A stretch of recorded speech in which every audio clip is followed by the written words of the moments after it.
सभी के हृदय में विराजमान उस सर्वोच्च सत्ता को मेरा शत शत प्रणाम, वंदन, नमन। और आइए कथा में प्रवेश करते हैं। हमारा 13वां अध्याय समाप्ति पर। हम 32 पे थे या 33 पे थे? 32 हो गया था, 32 33 पे। हाँ, वो हम 32वें के से शुरू करके 33वें पे चलते हैं। अलग से समझाना उसको कठिन है। वो कहते हैं कि जैसे सर्वत्र आकाश व्याप्त होने पर भी सूक्ष्म होने के कारण वो किसी से लिप्त नहीं होता। आप जितनी मर्जी छोटी से छोटी चीज देखो, जितनी मर्जी छोटी देखो, कितनी सॉलिड दीवार होती है, कील ठुक जाती है ना, क्योंकि वहां आकाश है। और वो दीवार कहाँ बनी है? आकाश में बनी है। आकाश में बनी दीवार के अंदर भी आकाश है, इसीलिए आपकी कील ठुक गई। आप लोहे की चीज उठाओ, उसमें भी कील ठुक जाती है। आप करो थोड़ी सी, छेद बन जाए, मतलब पूरा आर पार ना भी हो तो छेद की जगह बन जाती है। बिना आकाश के संभव नहीं। तो वो कहते हैं कि जैसे आकाश सारी जगह है, सूक्ष्म भी है और स्थूल भी है। कुछ दिखाई भी देता है, नहीं भी देता, लेकिन जैसे हम कहते हैं कि ये जो स्थूल और सूक्ष्म आकाश हर चीज में आकाश है और हर चीज का आकाश है ना। तो ये दोनों ही बातें जो है वो क्यों है? क्योंकि वो सूक्ष्म है, इसलिए वो आकाश में है। स्थूल है, इसलिए वो आकाश में है। सूक्ष्म के अंदर भी आकाश है। आप इसे कितना भी छोटे से छोटा कहो, सुई का भी अपना आकाश है और सुई भी आकाश में है। तलवार का अपना आकाश है और तलवार आकाश में भी है। इसी तरह इस क्षेत्र, इस शरीर का अपना चैतन्य है और चैतन्य में ही ये शरीर है। अगर इसे क्षेत्र और क्षेत्रज्ञ के विषय में कहा जाए तो ये कहा जा सकता है कि हर शरीर में चैतन्य है और चैतन्य है इसीलिए तो ये शरीर है। ये इसी में ही है। आ गई इक्वेशन आज कि जैसे हर जगह आकाश है और हर चीज का भी आकाश है, उसी तरह हर शरीर में चैतन्य है और हर चैतन्य के कारण ही शरीर है। और वो जो चैतन्य है वो क्षेत्रज्ञ है। ये जो शरीर है वो क्षेत्र है और इसकी सत्ता हर जगह विद्यमान। यथा प्रकाशेत एकः कृत्स्नं लोकमिमं रवि क्षेत्रम क्षेत्री तथा कृत्स्नं प्रकाशयति भारत। हे भारत, हे अर्जुन, जिस प्रकार एक ही सूरज सारे ब्रह्मांड को प्रकाशित कर देता है। आज तक सूरज की रोशनी के बराबर हम रोशनी पैदा नहीं कर पाए, और वो एक सूरज पूरे ब्रह्मांड को प्रकाशित कर देता है। उसी तरह एक परमात्मा, एक वो आत्मा सारे मनुष्यों को प्रकाशित करता है, क्योंकि वो सब में है और वो एक है। ये तो हम जानते हैं। जैसे एक सूरज सारे ब्रह्मांड को प्रकाशित करता है, उसी तरह वो एक परमात्मा सारी आत्माओं को प्रकाशित करता है या सब में विद्यमान। और वो ये कहते हैं कि इसी तरह से आगे अगर देखा जाए तो भगवान जी ये संकेत करते हैं कि परम पिता परमात्मा की प्राप्ति के बारे में। वो कहते हैं क्षेत्र क्षेत्रज्ञयोरंतरम ज्ञान चक्षुषा, क्षेत्र क्षेत्रज्ञयोरेव अंतरम ज्ञान चक्षुषा भूत प्रकृति मोक्षं च ये विदुर्यान्ति ते परम। वो कहते हैं क्षेत्र और क्षेत्रज्ञ के भेद को या कार्य के सहित प्रकृति से मुक्त होने को जो पुरुष इन ज्ञान नेत्रों से या तत्व से जान लेते हैं, वे महात्मा जन परम ब्रह्म परमात्मा को प्राप्त। और फिर बीच में प्रभु ने ये कहा कि जो लोग इसको नहीं जान पाते, जो इसको समझ नहीं पाते हैं, स्वयं से तत्वतः नहीं जान सकते हैं, वो किसी ज्ञानी पुरुष की शरण में जाएं, अर्थात किसी गुरु का आश्रय ले। उसको हम गुरु तत्व कहते हैं। किसी गुरु का आश्रय ले और वो जैसा जैसा कहे वो वैसा करे, तो भी परमात्मा को पाया जा सकता है। ये प्रभु आज अब से 3-4 श्लोक पहले कह चुके। और अब वो ये कह रहे हैं कि जो क्षेत्र और क्षेत्रज्ञ के ज्ञान को, भेद को, इसके अंतर को, कि क्षेत्र क्या है और क्षेत्रज्ञ क्या है, जो इन दोनों बातों को समझ लेता है, या जो प्रकृति है उसको उसके कार्य से समझ लेता है, अर्थात इंद्रियों को उसके विषय सुख से के साथ समझ लेता है, और वो जान लेता है कि ये जो प्रकृति और कार्य का संबंध है वो वैसा ही है जैसे स्वप्न में आपने कोई सपना देखो, कि विषयों के प्रति इंद्रियों का संयोग क्षणिक संयोग है, क्षणिक सुख है, वास्तव में वो सुख है नहीं। सुख या दुख व्यक्ति की स्वयं की मानसिक स्थिति पर निर्भर करता है। सुख या दुख किसी चीज के संयोग से कभी नहीं, किसी मतलब अगर आप इसको इस उदाहरण से समझें कि आपके सामने 4 लोग हैं और एक ने कहा, एक छोटे से बच्चे ने कहा हाँ मत जा, तुम्हें कुछ भी बुरा नहीं लगता, हंसते रहते हो, खेलते रहते हो, और उसके बल्कि उसकी ठा को ठा समझ के ऐसे पड़ जाते हो जैसे ठा लग भी गई, और उठते हो, हंसते हो, उसको गले लगाते हो, सब कुछ। और यही आके आपको कोई चौथा आदमी जो जानता ना, सुनता ना, बूझता ना, कह दे ठा आप मरने वाले हो, या अभी मरे ही नहीं, मरने वाले हो, तू कौन होता है मरने वाला? तो इन शब्दों में सुख या दुख नहीं है। सुख और दुख कहाँ है? आपके समझ में। जो इस बात को समझ लेता है कि किसी चीज में सुख दुख नहीं है, ये रिलेटिव टर्म है। अगर आप अकेले खड़े हो तो फिर सुख और दुख है ही नहीं, क्योंकि तब आप काले भी नहीं हो, आप गोरे भी नहीं हो। काला गोरा होने के लिए एक बंदा और चाहिए। कंपैरेटिव स्टडी होगी तो काला गोरा होगा ना। ज्ञानी अज्ञानी तब होगा ना जब 2 लोग हों, कि एक ज्ञानी है तो दूसरा उसके मुकाबले में ज्ञानी है कि नहीं है। अभी मैं ज्ञानी हूं, अभी महात्मा जी आ जाए तो वो ज्ञानी है, फिर मैं नहीं। तो ज्ञानी कोई टर्म नहीं है ना, ज्ञानी कोई ऐसी चीज नहीं है जो कहीं चिपक गई, नहीं, रिलेटिव टर्म है। अगर 2 जने हो तो एक ज्ञानी एक अज्ञानी बन गया, जो उससे पहले परम ज्ञानी रहा होगा। दूसरे के आते ही आप ज्ञानी से अज्ञानी हो गए। तो अज्ञान अज्ञान, सुख दुख, हानि लाभ, जीवन मरण, यश अपयश, ये सारा क्या है? ये सारे रिलेटिव टर्म। 2 जने हो तो एक मरा हुआ है एक जिंदा है, ये कहा जा सकता है। लेकिन यदि एक ही हो तो वो जिंदा है, मरा है, सुख में है, दुख में है, हानि में है, लाभ में है, कुछ मतलब नहीं है। एक के लिए कुछ नहीं है, तो परमात्मा तो एक है, इसलिए उसके लिए तो कुछ है ही नहीं। अब ये मूर्तियों पे बात आई तो मूर्तियां बहुत सारी, इनमें रिलेटिव स्टडी होती रहती है, तो किसी को हम कुछ कह देते हैं, किसी को कुछ कह देते हैं, वस्तुतः कुछ है नहीं। जो इस बात को तत्व से जाने, और इसको जान कौन पाता है? जिसके वो ज्ञान नेत्र खुल जाते हैं, जिसको ये ज्ञान हो जाता है कि तत्वतः एक ही चीज है।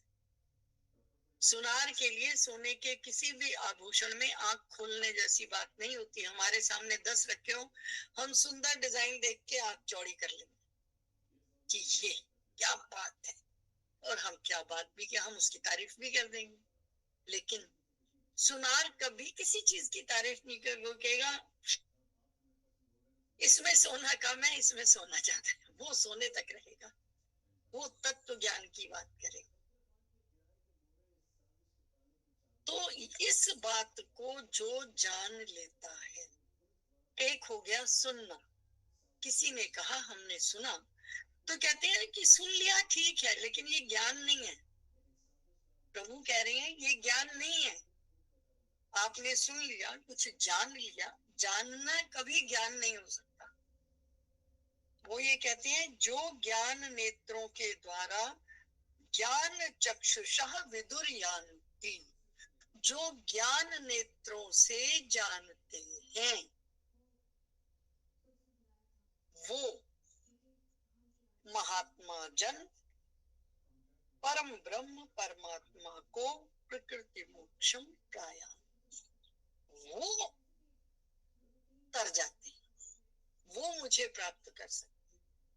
खाली सुनने से कुछ नहीं होगा, आपको उसके ऊपर चलना होगा।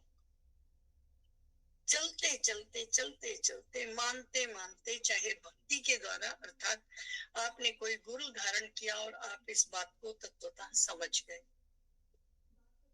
या आप कुछ नहीं कर सकते, जिसके लिए अभी 4 श्लोक पहले कहा गया कि आप कुछ नहीं कर सकते, बहुत अच्छी बात है। आप नहीं जान सकते, और भी अच्छी बात है, लेकिन आपने किसी तत्वज्ञानी को पकड़ लिया और जैसा जैसा वो कहता गया आपने उसके ऊपर श्रद्धा रखी और ऐसा करते चले गए, वो भी प्राप्त कर जाएगा।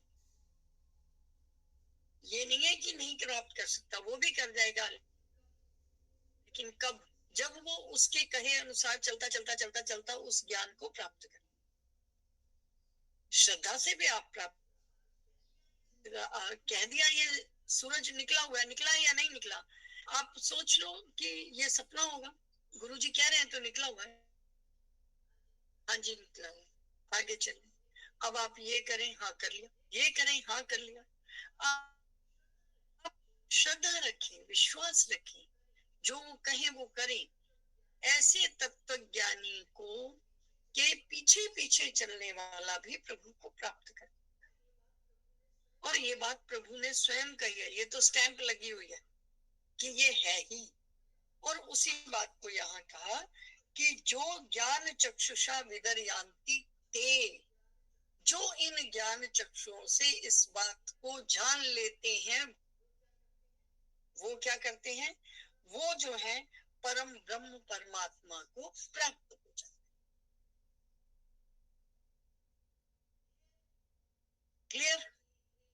श्री कृष्ण गोविंद हरि मुरारी, हे नाथ नारायण वासुदेव।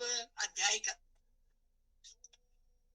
ओम तत्सदिति श्रीमद् भगवद गीतासु उपनिषत्सु ब्रह्म विद्यायां योग शास्त्रे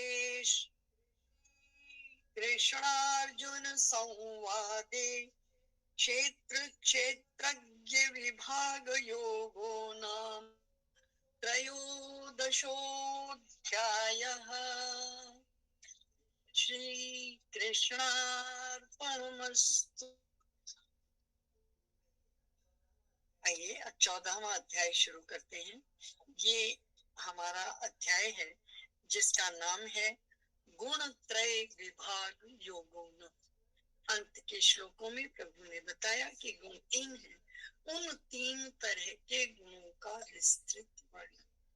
मैंने पहले भी कहा था कि अभी जो चीजें एक साथ बताई जा रही हैं उनको अलग अलग अब बताया जाएगा, और उस अलग अलग बताने की प्रक्रिया में पहले क्षेत्र क्षेत्रज्ञ योग बताया गया, उससे पहले भक्ति योग बताया गया, उससे पहले समष्टि की बात, व्यष्टि की बात की गई कि किस तरह विश्व रूप और विश्व रूप से एक परमात्मा, उसकी बात कही गई। उस विश्व रूप से भी पहले विभूति योग बताया गया, जिसमें प्रभु ने अपनी विभूतियों का वर्णन किया, चाहे वो अपनी विभूतियों का वर्णन पहले भी कर चुके थे, लेकिन फिर भी उन्होंने अलग से विभूति का वर्णन किया।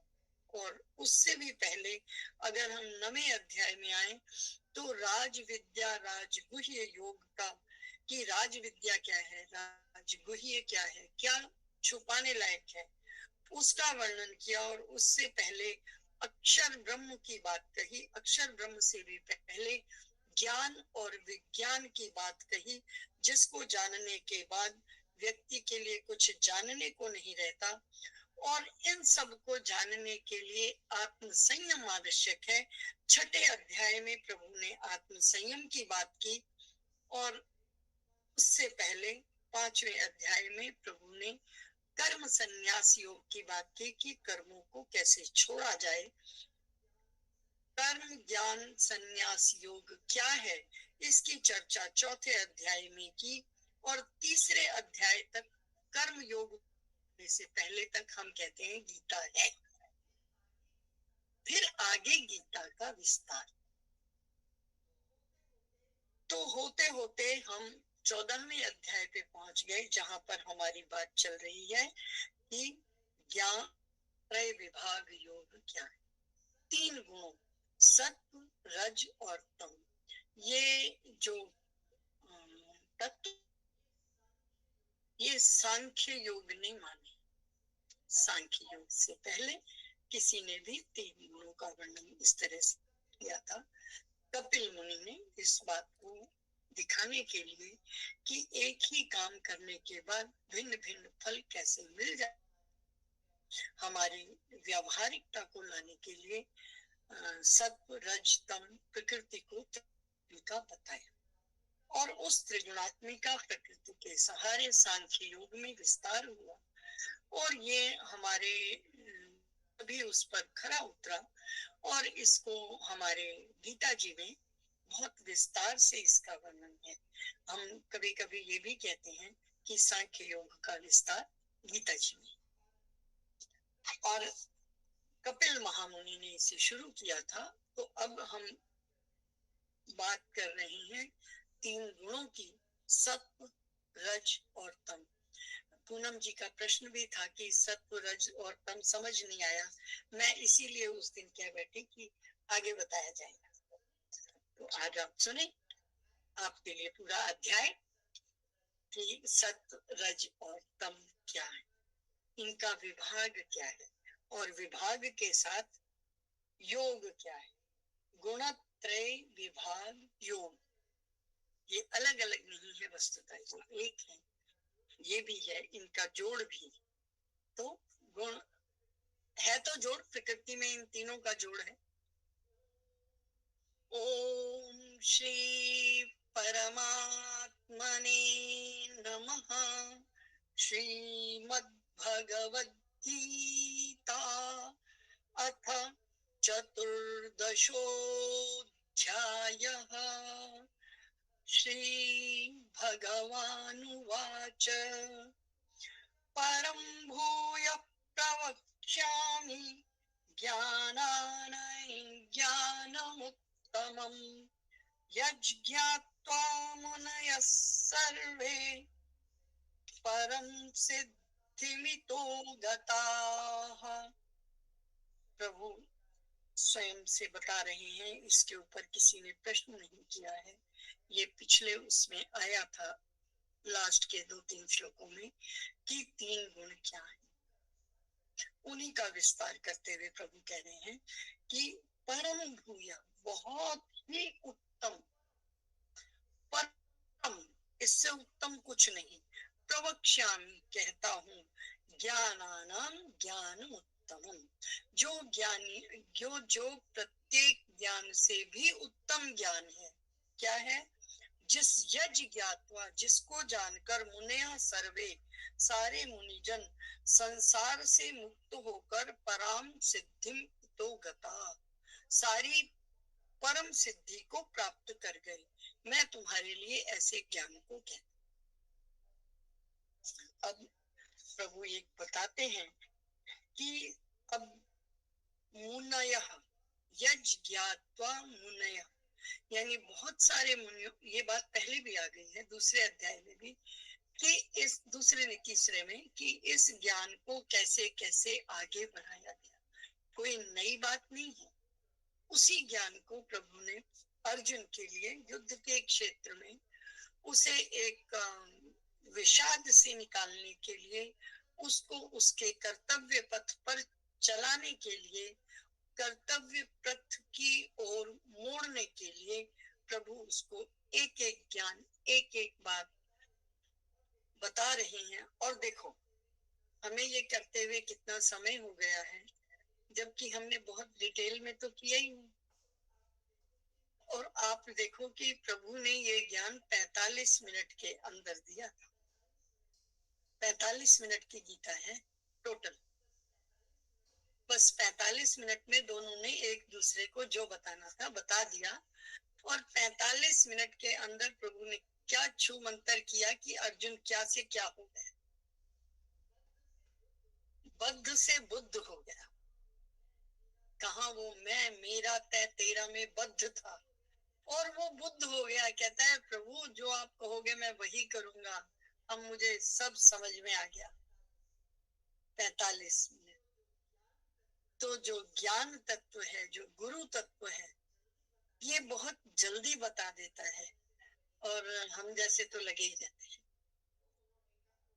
तो उन्होंने उसके आगे कहा, इदम ज्ञान उपाश्रित्य मम साधर्म्यमागता सर्गेऽपि नोपजायन्ते प्रलये न व्यथन्ति च।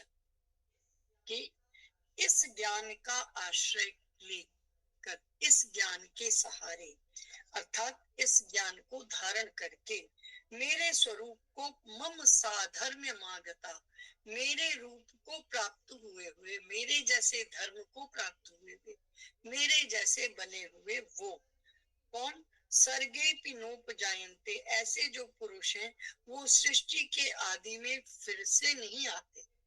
ये सब ये पहले बताया गया कि जब ब्रह्मा जी की रात होती है या जब ब्रह्म का एक दिन पूरा हो जाता है, अभी हम एक दिन में ही चल रहे हैं, हमारी कितनी पीढ़ियां निकल जाएंगी और ब्रह्मा जी का एक दिन ही नहीं खत्म। और जब वो दिन खत्म होगा तो प्रलय आएगी, क्योंकि वो बेसहारा छोड़ के सो नहीं सकते, तो वो सब समेटेंगे, रुद्र रूप में समेटेंगे। और जब समेटेंगे तो यहाँ इस धरती पर कुछ नहीं होगा। और फिर सर्गेऽपि नोपजा, सर्ग के आरंभ में वो फिर से उत्पन्न होंगे।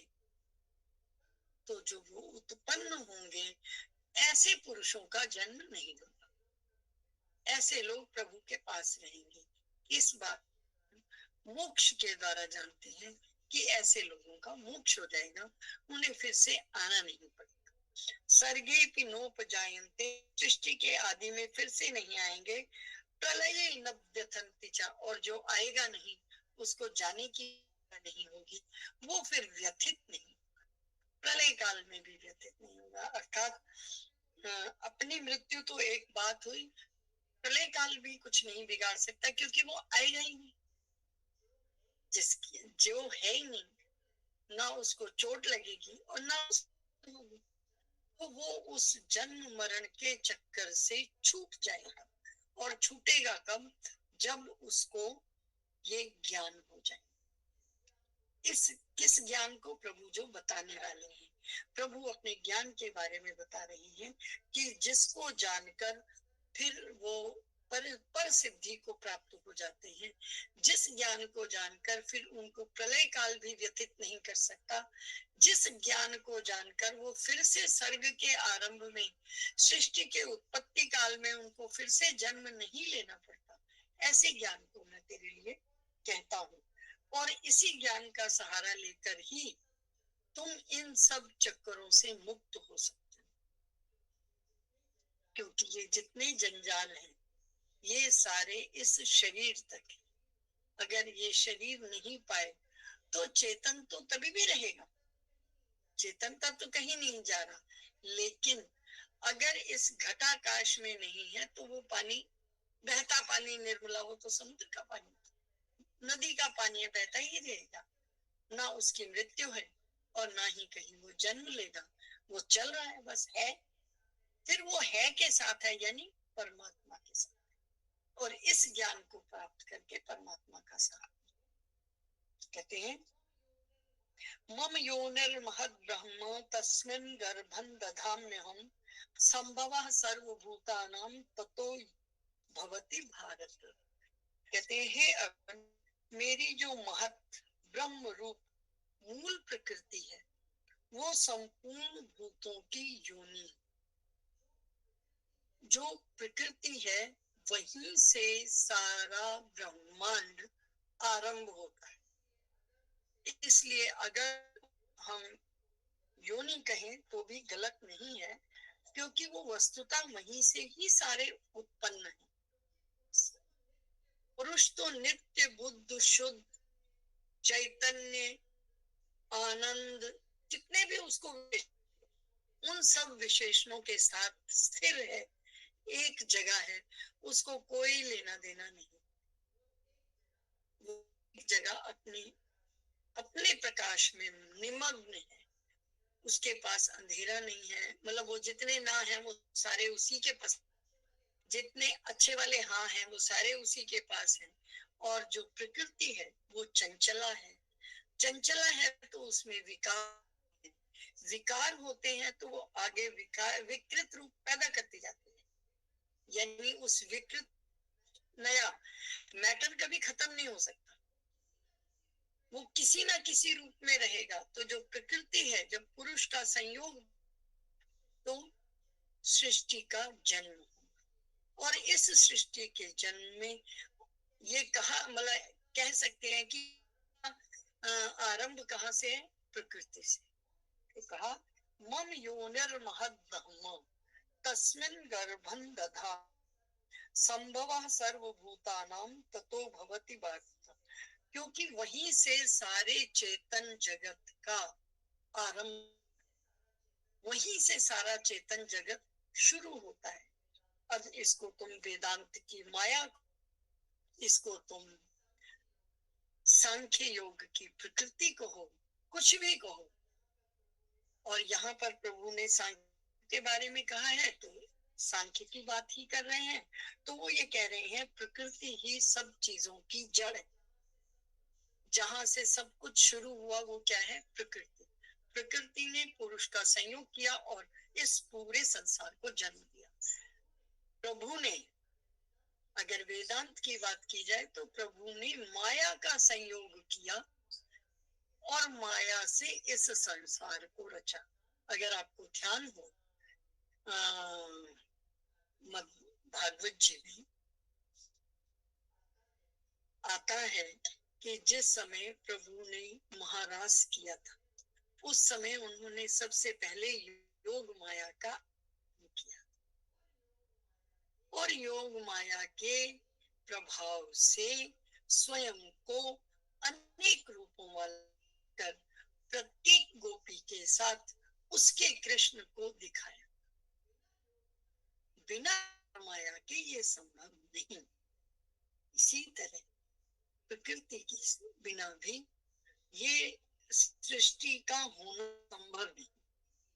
और इसीलिए इस प्रकृति को महान योनि बताया गया कि जिससे सब लोग पैदा, और वो किसके हैं? अगर हम इसे अपने लोकल भाषा या अपने जिस ज्ञान को हम जानते हैं उस ज्ञान को समझे तो मम योनिर्महद् ब्रह्म, उसमें कोई एक तो गर्भ धारण करने के लिए कोई होना चाहिए। तो कहते मैं हूं,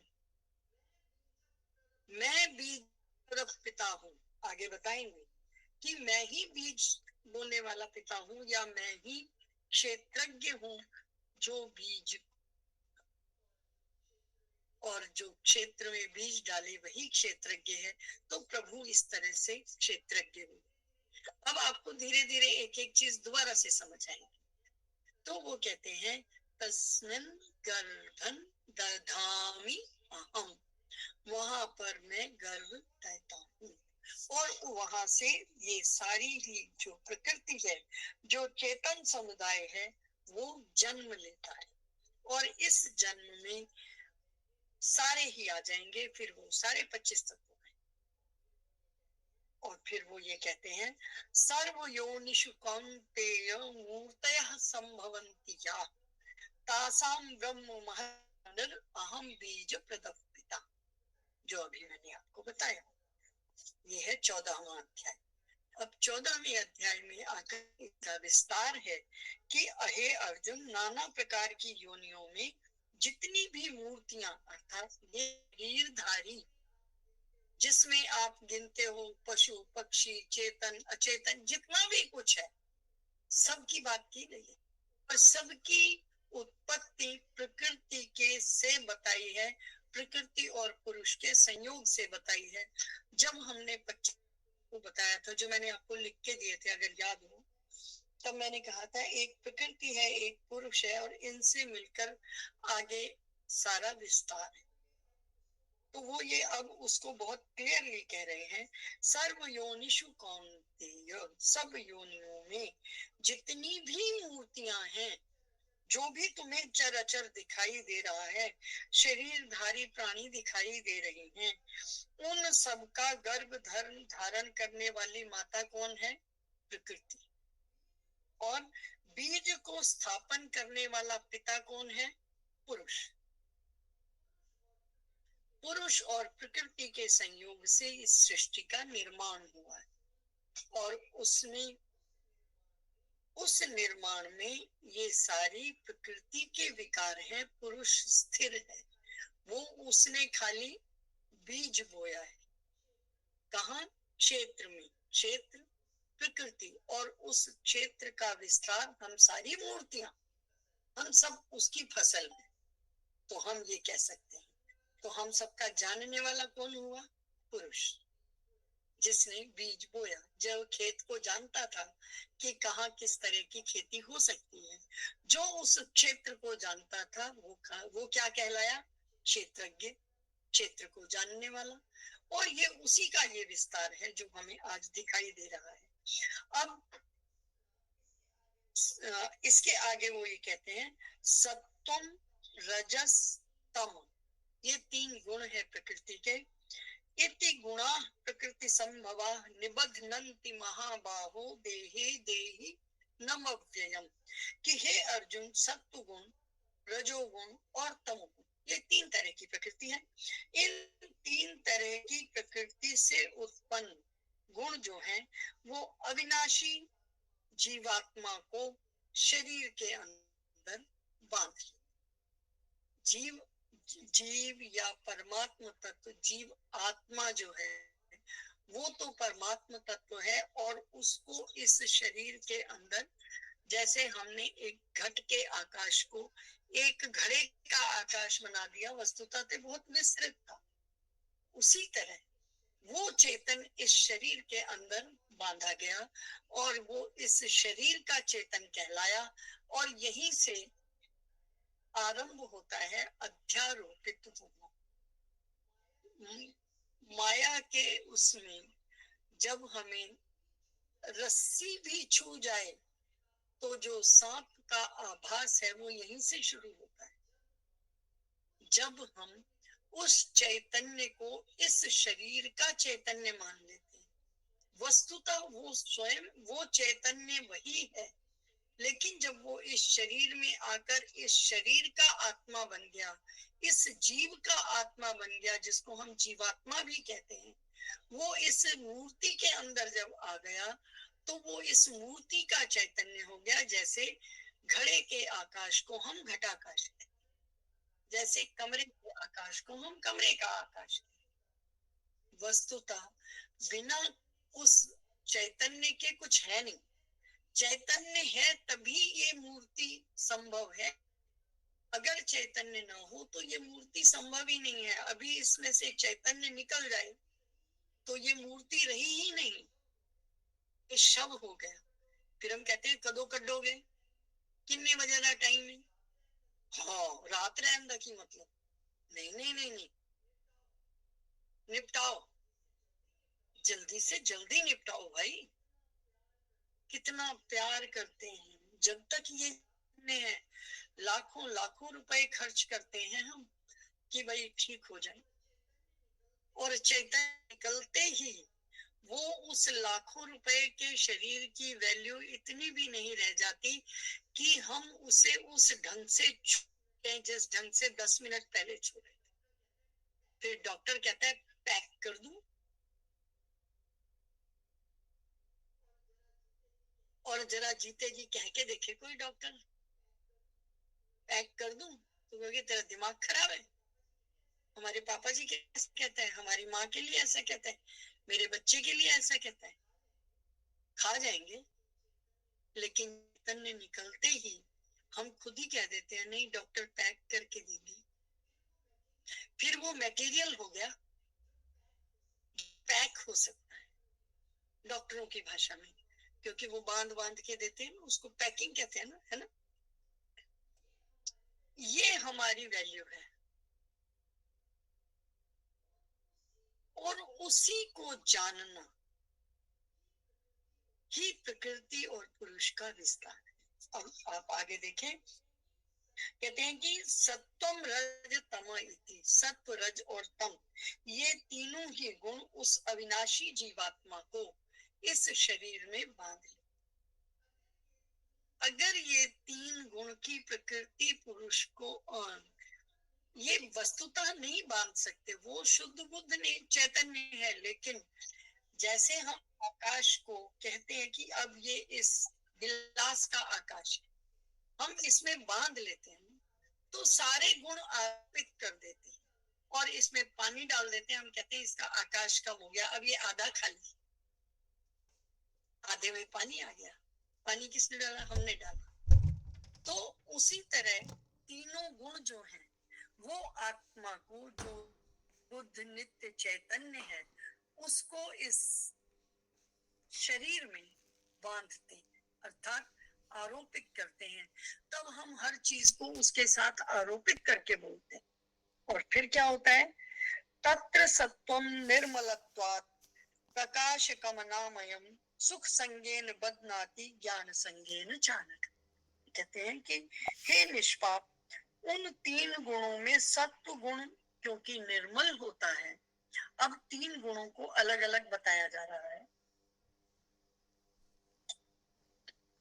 और सत्व गुण के बारे में कहते के स्वरूप को बताते हुए कहते हैं तत्र, वहां पर जो तीन गुणों में प्रकृति ने बांधा, वहां पर जो सत्व गुण है वो निर्मलत्व, निर्मल होने के कारण, पंचमी विभक्ति, निर्मल होने के कारण प्रकाश कमनायम, प्रकाश वाली अर्थात विकार से परे, किसी भी विकृति से परे, और सुख संगनाति, सुख के संबंध से, ज्ञान के संबंध थे उसके अभिमान से बांधता है। सत्व भी बहुत है तो अभिमान होता है। क्यों होता है, क्योंकि वहां ज्ञान है, वहां प्रकाश है, और जब वो एक शरीर के साथ जुड़कर बात कर होती है कि फला व्यक्ति ज्ञानी है, तो उस ज्ञानी में अभिमान हो जाना कोई बड़ी बात नहीं।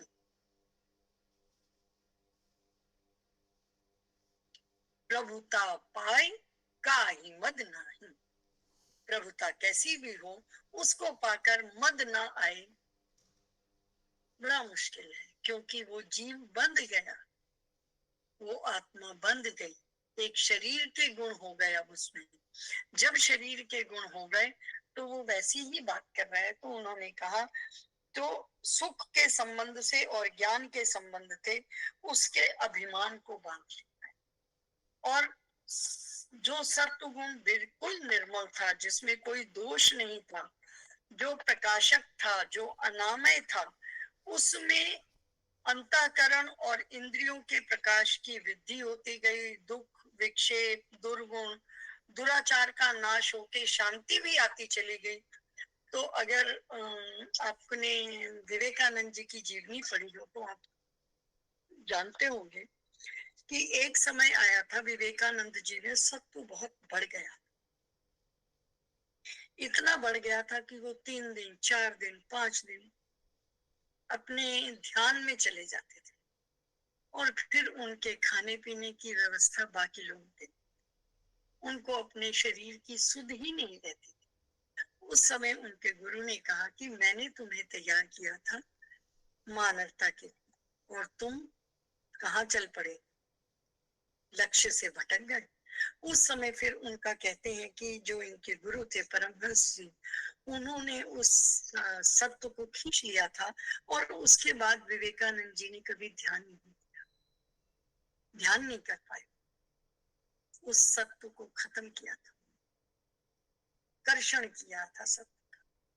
तो जो गुरु तत्व है वो ये जानता है किसको किस समय क्या देना है।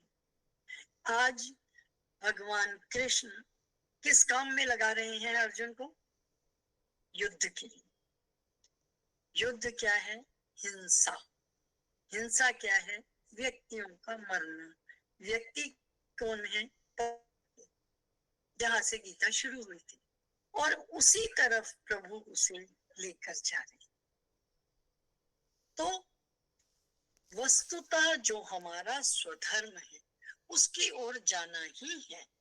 स्वधर्म को हुए हमें इस तत्व को जानना है, तब मुक्ति। ये मुक्ति सारा कुछ के अलग से किसी जंगल में बैठकर नहीं है। जैसे अभी पिछले उसमें हमने देखा कि अगर कोई एक है तो वो ज्ञानी है या अज्ञानी है इसकी चर्चा नहीं हो सकती, बस वो है। वो ज्ञानी है नहीं, वो काला है नहीं, है नहीं, फिर क्या है? तुलना के लिए कोई है ही नहीं। अगर तुलना करनी है तो कोई और चाहिए, दूसरा चाहिए। तो उसी बात को यहाँ कहा गया कि अनग, यहाँ पर अर्जुन को अनग नाम से संबोधित कहा गया कि जो तुम किसी से द्वेष नहीं करते हो, किसी से किसी का तुम्हें डर, ऐसे अनग आत्मा वाले अर्जुन मैं तुम्हें बताता हूँ कि तत्र सत्तन निर्मलत्वात् प्रकाशकमनामयम् संगेन बदनाति ज्ञान संगेन चारुणः। वो सुख के संबंध से और ज्ञान के संबंध से उसके मन से उसको बांध लेता है। सत्व भी बांधता है, और वो किस रूप में बांधता है? क्योंकि वो प्रकाशित है, क्योंकि वो अभिमान से वो उससे रहित है, प्रकाशित है, निर्मल है, सुख के साथ है, तो वो उसके अभिमान से उसको बांध लेता है। कहीं ना कहीं ये सब, ये त्रिगुणात्मिका प्रकृति बंधन का कारण, और उसको आगे रजोगुण के लिए कहा गया रजो रागात्मकम विद्धि, रज को रागात्मक जानो। प्रभु है अर्जुन से ये रजोगुण को रागात्मकम विद्धि, रागात्मक तृष्णा संग समुद्भवम, जो रजोगुण की कामना और आसक्ति से उत्पन्न है ऐसा मानो। तृष्णा से और संग से। संग किसका? इंद्रिय विषय का संग। तृष्णा कुछ पाने की इच्छा। ये है रजोगुण के प्रभाव, और इसी के प्रभाव में आकर व्यक्ति कार्य करता है।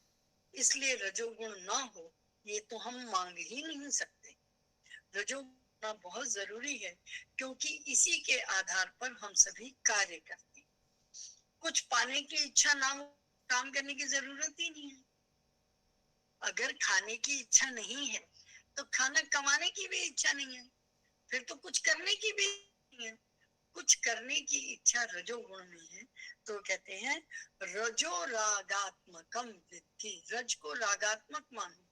ये कहीं भी आसक्ति करता है तो उसके प्रति कुछ कार्य करने की प्रेरणा देता है।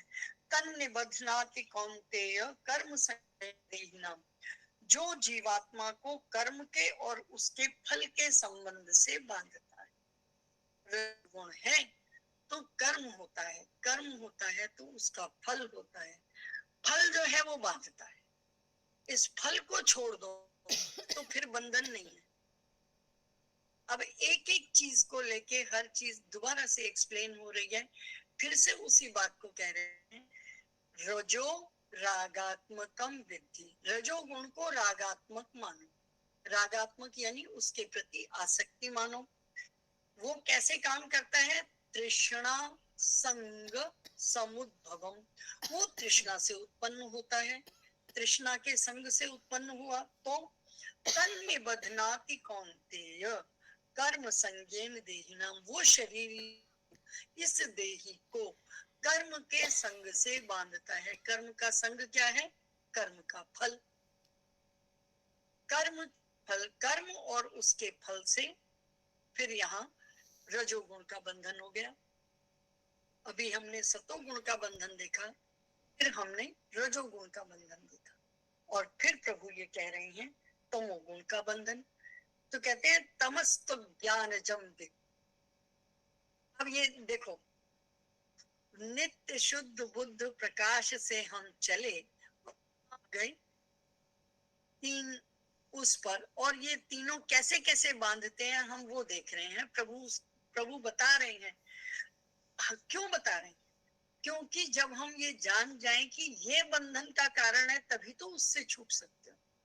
अगर जानो ही नहीं, अगर ये पता ना हो कि खड्डे में गिर के मौत हो जाएगी, तो हम खड्डे की तरफ तो चले ही जाएंगे आराम से। हम छोटा बच्चा आग को पकड़ने चलता है तो हम उसको एकदम हटाते हैं और उसको थोड़ी सी तपिश दिखाते हैं, कहते हैं देखो जल जाओ। अगली बार वो जाता नहीं। अगर दूर दूर से बताओ तो फिर तो वो चला ही जाएगा, फिर उसको वो प्रकाश तो खींचेगा अपनी तरफ। तो प्रभु हमें बता रहे हैं कि इन तीन गुणों के बंधन क्या है। तो तमस्तु अज्ञानजम विद्धि, तम को तुम अज्ञान समझो, मोहनम सर्व देहिनाम, क्योंकि ये सब सभी देह के अभिमानों को मोहित करता है, यानी आलस्य देता है। प्रमाद आलस्य निद्रा अभिस्तन निबधनाति भारत, जो इस जीवात्मा को प्रमाद यानी आलस्य, प्रमाद कहते हैं कुछ ना करने के प्रति प्रेरित करने वाली भावना। कहते हैं ना ये मस्त हो रहा है, प्रकृष्ट रूप से जो मस्त है प्रमाद है। जो प्रमादी है, आलसी है, और निद्रा के कारण ये बनता है बहुत। और सबसे ज्यादा नींद वाला व्यक्ति कौन है? कुंभकर्ण। 6 महीने, बाप रे, 6 महीने सोया, उठा, खूब सारा खाया और फिर सो गया, और फिर 6 महीने को गया। उससे बड़ा सोने वाला आज तक इस संसार में किसी ने मतलब कहीं भी किसी जगह आया नहीं। आया किसी ने कहा आया? कौन आया? नाम बताएं। वो आवाज खुलने से हुआ नहीं, है। किसी को वो मैंने ओपन की थी आवाज के 47 मिनट्स हो चुके हैं, 1 मिनट के बाद रिकॉर्डिंग बंद हो जाएगी। 48 मिनट्स की होती है, तो इसलिए मैंने ऑन किया था। अच्छा, श्री कृष्ण गोविंद